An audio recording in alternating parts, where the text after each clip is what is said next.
कबीर परमेश्वर जी कहा करते थे कि ये बोली आत्मा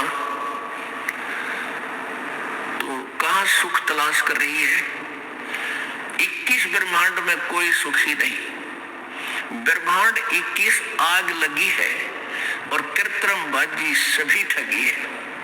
घर घर में आग लगी है, किसी का शांति रही नहीं। क्यों?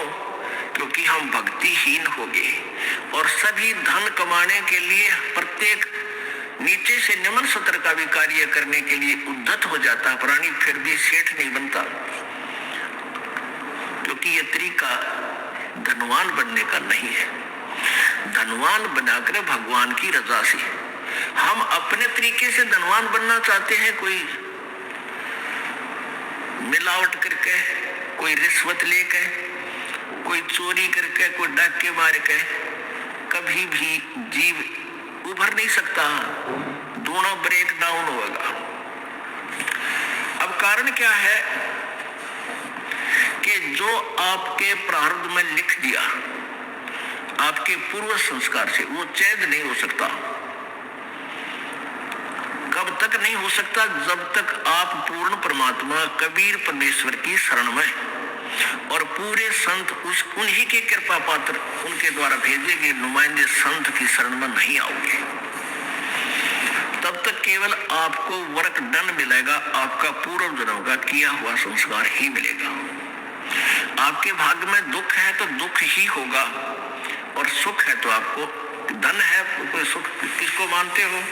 कोई संतान होगी, एक अधिकार कोठी होगी, बस इसको सुख मान लेते हो। और ये सुख है कितने दिन का? कल मृत्यु हो जाए, परसों गदा, क्या सुख है ये? तो ये स्वीकार करना पड़ेगा। तो कैसे हम धनवान बनेंगे? परमात्मा कबीर जी की शरण में आकर और पूरे संत से नाम लेकर के और उनकी मर्यादा में रहते हुए आप भक्ति करके देखो, और फिर देखना वो परमात्मा आपको अपने कोटे से भी धन देगा। फिर आपको ऐसा विधि बताई जाएगी जिससे आपको ऑटोमेटिकली आपके पाप कर्म तो खत्म हो जाएंगे, संकट आने वाले के जो कर्म थे वो नष्ट हो जाएंगे और उनके स्थान पर पुण्य वृद्धि हो जाएगी। तो आपको परमात्मा धनी बनाओगा। आप बीमार होगे और उसमें 20,000 रुपये लाएंगे और आपने 2 नंबर से कमाए 5,000, 15,000 घाटे में गए और पाप ने आरे को पैसे भी गए और पाप ने न्यू के न्यू रह गए, जिस कारण से आपने 2 नंबर तक धन कमाया था। एक व्यक्ति का इकलौता पुत्र था, वो बीमार हो गया। पहले छोटे डॉक्टरों से दिखाया जाता है, फिर इधर झाड़े जूड़े वालों के पास, फिर संतों के पास, कितने झाड़ा लगवानियों के पास, कितने ताबीज बंधवानियों के पास खूब ठगया। फिर डॉक्टरों ने तो आखिर में यहाँ लोकल डॉक्टरों ने कह दिया कि मेडिकल में चेक कराओ। वहां चेक कराया उसने, उन्होंने बता दिया कि इसके दोनों किडनी खराब हो गए और पीजीआई दिल्ली भेज दिया, ऑल इंडिया दिल्ली भेज दिया। वहां किसी रिश्तेदार से गुर्दा गर्दा लिया, पैसे पुसे लगे, यानी 3.5 लाख रुपए में वो किडनी चेंज होगी। लड़का स्वस्थ हो गया, खुशी मनाई, कोई बात नहीं। वो व्यक्ति ये दास को बता रहा था कि जो आप कथा कर सत्संग करते हो ये मेरे ऊपर पूरी लागू हुई। उसने क्या बताया कि मैं बहुत निकम्मा आदमी था, मैं बहुत जुल्म किया करता था। अब मुझे दिखाई दिए हैं आपके सत्संग के बाद, आंखें खुल गई, मैंने कितने पाप करे थे। अब क्या हुआ कि उसने 6 महीने के बाद वो लड़का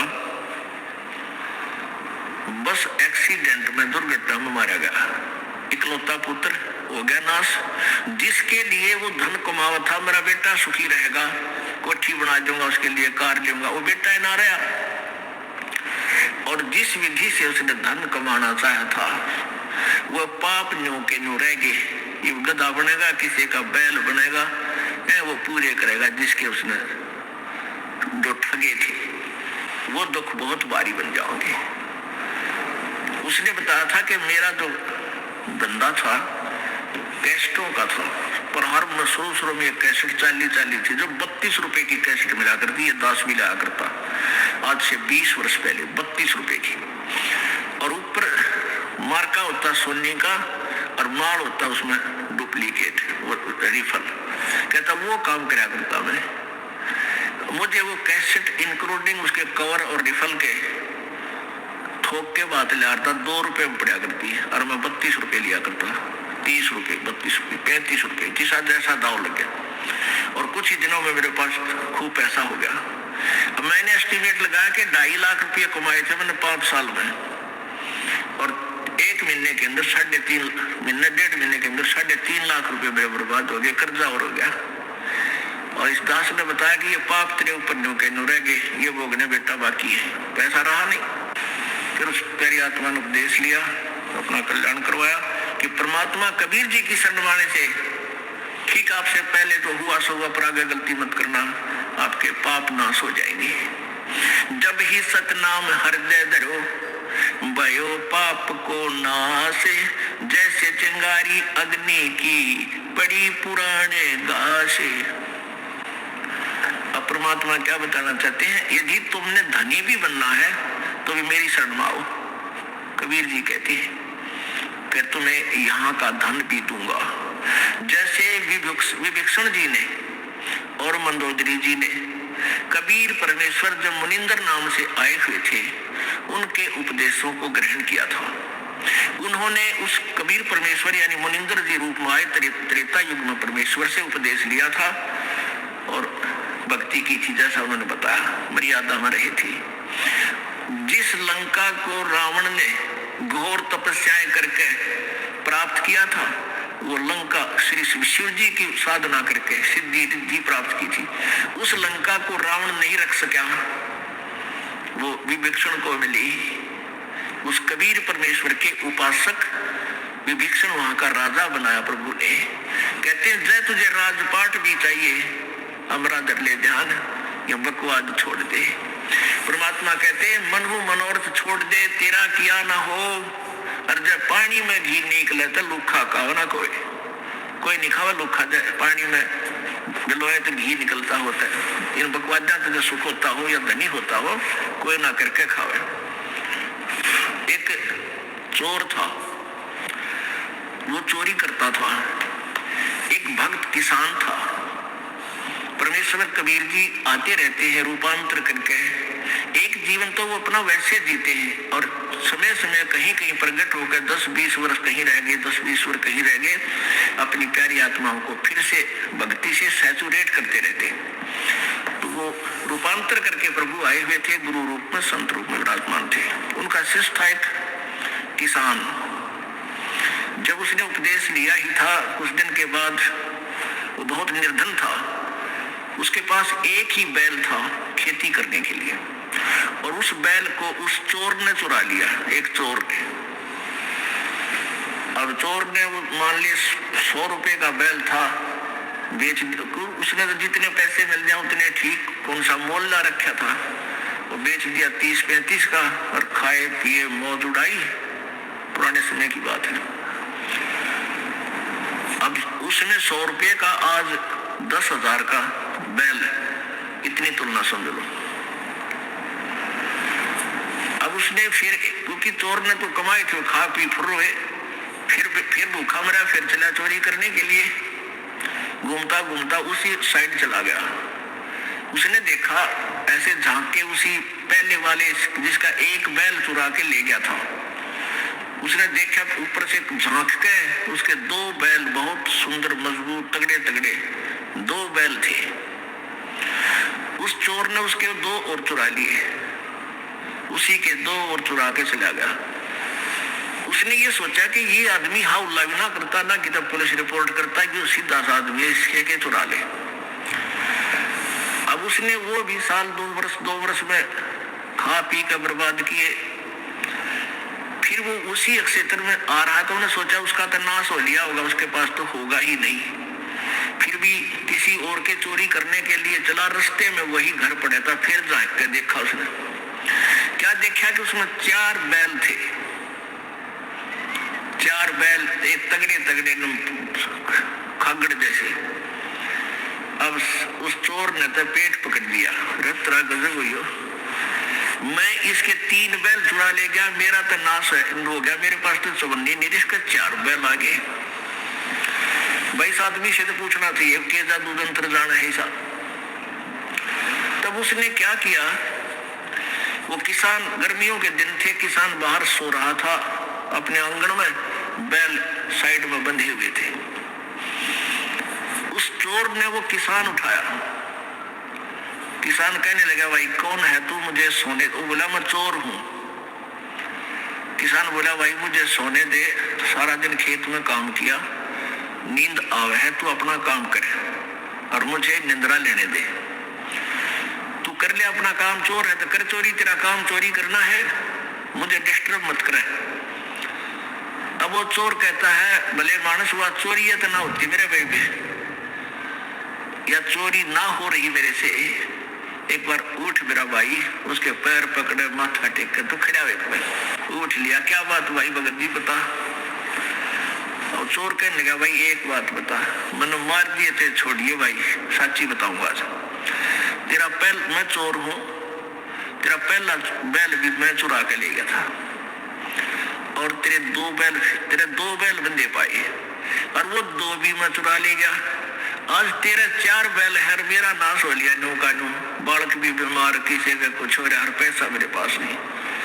भाई ये क्या कारण है, ये कौन सा जंतर मंत्र तेरे पास है, मुझे भी बता दे। किसान बोला भाई जंतर मंत्र तेरे पे हो कोना, तेरी आदत बिगड़ेगी, तो चोरी करके जो खा लेगा उस पर काम ना बढ़े। जो बोला मैं कति काम जो तू कहेगा मैं वही कर लूंगा। तो उसने कहा भले मानस, भले पुरुष, यदि चोरी करके 2 नंबर तक कोई सेठ हो तो फिर कौन करके खावे, सारे चोरी करने लग जावे। अब भाई एक शर्त है, आप हमारे गुरु जी के पास चलो, उपदेश ले लो और ये बुराई छोड़ दो। 1 साल में 2 वर्ष में तुझे दिखा दूंगा, तेरे ठाठ हुए। भगवान सब कुछ कर सकता है। वो कहने लगा भाई जैसे तू कहेगा मैं ऐसे कर लूंगा। अगले दिन काम छोड़ दिया, उस किसान ने खेत नहीं जोता, उस दिन उसको नवाया धोया, खाना खा और चल सतगुरु के पास चले गए। उसने सारी बता दी तो सतगुरु जी के सामने जाके अब संत जी कहने लगे बेटा तेरा सौभाग्य है, तेरे एक भी बात समझ में आ गई, कोई बात नहीं। फिर वो ज्ञान सुना, रोने लग गया। वो चोर के हैं भगवान मन तक घने पाप कर दिए इस पापी के, तो कभी ये पाप भी समाप्त हो जाओगे। उसने क्या बताया चोर ने कि एक व्यक्ति, वो शाम ने भैंस लाई, 6 महीने में उनको भैंस का जुगाड़ बना, कुछ अपने घर से पैसे इकट्ठे किए, कुछ दूसरों से इकट्ठे किए, वो भैंस लाई और परिवार के लोग बड़े खुश हो रहे। मैं छुप कर बैठ गया उस चोरी करने के लिए। वो बच्चे कह रहे थे माता पिता से कि बहुत दिनों में दूध हुआ है, मेरी दही रखना, मैं मक्खन खाऊंगा, मैं ऐसे करूंगा, और बड़े खुशी मना रहे। रात में मैं चोरी कर ले गया उसको। अब क्या बीती होगी उन परिवार के सदस्यों के साथ, तो सुबह हाहाकार मची होगी। तो ये पाप परमात्मा मेरे कट जाएंगे। प्रभु बोले, गुरुदेव बोले बेटा ठीक है, अनजाने में ये प्राणी ना जाने कितनी गलतियां कर देता है, पर उपदेश ले, आज के बाद पाप मत करिए, नहीं फिर अक्षमा नहीं होगा। दोनों कान पकड़ दिए जी, फिर चोरी नहीं करूंगा। फिर उसने कहा जा उपदेश ले और भक्ति कर बेटा, देख रंग भगवान के कुछ दिनों में। अब उसके बच्चे बीमार थे, उधर से चोरी करके ले जाओ, बच्चा में लाग जा, एक अंधा हो रहा है कि टांग टूट, पैरालाइसिस हो रहा, इस तरह बुरा हाल उसका। उन बच्चा ने लिया ठा के साया ने, एक गुरु जी उपदेश दे दो, इन पर दया करो। वो नाम लिया, धीरे धीरे बगैर ही औषधि के मालिक के आशीर्वाद तो बालक भी ठीक होने लगे। अब उस किसान ने कहा कि ले भाई ये एक बैल तू और ले जा और अपना कमा ले, धंधा करके खा भाई। वो कहने लगा भाई बैल तो मैं ले जाऊंगा तेरा एक, पर तेरे पैसे दूंगा सारे, पहले वाले बैलों के भी और इसके भी। किसान बोला भाई वह तेरी मौज है, बाकी मैंने तेरे पैसे की कती आवश्यकता नहीं। तो उसने क्या किया, अपना धंधा करना शुरू किया। 2-3 वर्ष के बाद उसका खूब ठीक गुजारा हो गया। तो 3 बैलों के पैसे, 4 बैलों के पैसे लेकर उस किसान के पास आया। कहने लगा भाई तेरा भला हो, आपने मुझे बहुत ही अच्छा मार्ग दिखा दिया और ये पैसे ले तेरे सारे। उससे किसान बोला भाई मेरे को पैसे मेरे परमात्मा ने दे दिए थे, 4 बैल बांध दिए मेरे। एक सीजन में इतनी कणक होगी थी मेरे पास, उन 4-3 बैलों की चोरी के भी सबको मैं ठाठ कर दिए। ये पैसे मालिक को दे, तेरा पुण्य बढ़े। वो दान करवाए दाता के पास, गुरुदेव के पास जाकर। तो पुण्यात्माओं, हम परमात्मा की परिभाषा से बहुत दूर है, परिचित भी नहीं है।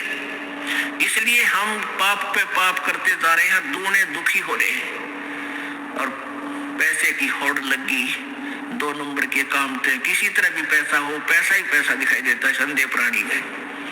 और पैसा भी परमात्मा बिना आपके पास आ नहीं सकता, दूना दुखी होगा। तो यहाँ परमात्मा हमें बताना चाहते हैं कि सुख तो यहाँ है ही नहीं, लेकिन निर्धन ये सोचता है ये धनवान सुखी होंगे, मेरे पास माया आ जाए। माया आए पाछे देखियो आप किसे सुखी होगे, दूने दुखी। पूछो मत, इन सेठा ने पूछ ले क्या हालत से उनकी, क्योंकि माया एक बार आई ना और आदमी का मस्ती छाई ना, पहले तो भगवान से दूर करेगी। क्योंकि हम इस झूठे सुख को सुख मान लेते हैं, धन हो जा, एक कार कोठी हो जा, 10 आदमी सलूट करेंगे हो जा, बस फिर टीटी पाक जाए। और परमात्मा कहते हैं या तो पृथ्वीपति, पूरी पृथ्वी का राजा, चक्रवर्ती राजा चकवा, वो भी सुखी नहीं भाई। देवराज इंद्र का राजा भी सुखी नहीं। क्या बताते हैं भाई, सुरपति दुखिया, भूपति दुखिया, ये रंग दुखी बपरीती हो। सुरपति दुखिया, भूपति दुखिया, रंग दुखी बपरीती हो। कहे कबीर और से भी दुखिया, एक संत सुखी मन जीती हो। संत सुखी मन जीती हो। तंदर सुखिया कोई न देखा, जो देखा सो दुखिया हो। उदय अस्त की बात करते हैं, मन सबका किया विवेका हो। सबका किया विवेका हो।